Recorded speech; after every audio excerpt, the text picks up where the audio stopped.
to our viewers here in the United States and around the world. We continue following the breaking news of Saturday night's explosion in New York City. I'm George Howell. And I'm Natalie Allen. Yes, officials saying 29 people were wounded from a blast in Manhattan's Chelsea neighborhood. Police say they have video of the explosion and will be using it to investigate. We can now show you this video from MSNBC. It purports to be surveillance footage from that blast from a nearby fitness center. You see there the reverberation from that explosion. Yes, the explosion happened at 23rd Street and 6th Avenue around 8:40 in the evening, local time there in New York. And there are reports it came from in or near a dumpster. There's so much we don't know. But New York Mayor Bill de Blasio says early indications are the blast was intentional. Here's more of what he told reporters Saturday night. We also want to be upfront saying that there is no evidence at this point of a terror connection to this incident. This is preliminary information. It's something we will be investigating very carefully, but there is no evidence at this point of a terror connection. There is no specific and credible threat against New York City at this point in time from any terror organization.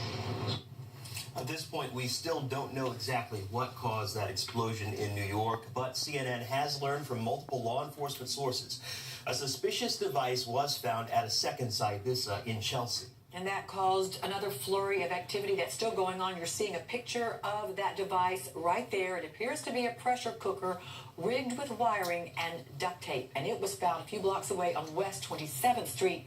None of the officials we spoke with would say what was inside it. CNN has been covering the story for hours. We have a team of correspondents covering this story. Jean Cassares at 23rd Street, the site of that first explosion. Our Richard Quest joins us from the location of the second device that was discovered at 27th Street. Jean, let's start with you. What more are you hearing from investigators about what happened there?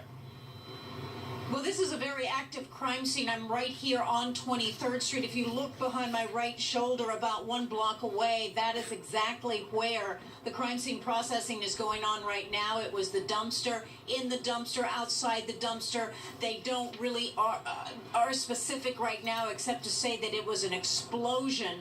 And we do know that 29 people were injured, and they were injured with byproducts of whatever exploded. 1 puncture wound. 24 people have been taken to the hospital. 1 is in very serious condition, they said at the press conference. That may be critical, but it was extremely serious, was how it was worded. And they did say that there was no specific threat of terrorism, that they did not believe anything at this point points to terrorism, but they also said that all of the anti-terrorism units are on the scene, that New York City has the finest and most sophisticated anti-terrorism units in the world, and they are right here. And I will tell you, we saw federal vehicles. We know every level of government is here investigating tonight to find out exactly who did this and what exactly it was. But the dumpster explosion did cause a fair number of injuries, some extremely significant. George? Yeah, and Jean, this is Natalie. It's amazing what people are saying about this, how loud it was, people that were in that area. And still, it's a mystery why this area, why this neighborhood, kind of a nondescript block on a wayward sidewalk, just any kind of sidewalk. You know, Natalie, that's a really good way to put it, because it is sort of nondescript. Now, it is Saturday night. Everybody is out. It is a beautiful night. It's just a nice temperature. Nice fall is in the air. It was warmer earlier. And this is the Chelsea area, a very popular area in New York City. But this is also an area, especially 23rd Street here, where there are businesses that are closed at this time. There's some residential, but it's not as active as other areas that we do know. In 27th Street, the same thing. The secondary device location, we're told, it's not as active as other areas. But the fact is, this is where it happened, and police do have surveillance video. They're gathering more surveillance video, and that is helping them in processing the scene right now.